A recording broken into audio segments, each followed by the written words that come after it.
Did you know there are birds that people claim would rather die of thirsty and drink water from the ground?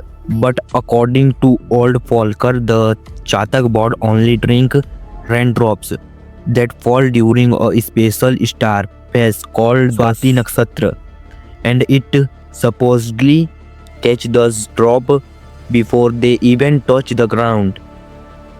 That's why people say this bird keeps looking up at the sky almost like it's waiting for the one perfect drop.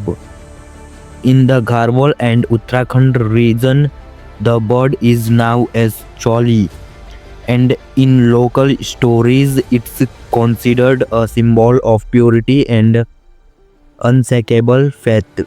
But here the twist, science says there are no bird on earth that survive only on raindrops.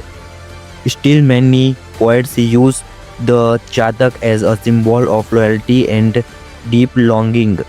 You might be confused by that line, and honestly I was too at first. So tell me, did you know the secret behind the Chatak bird?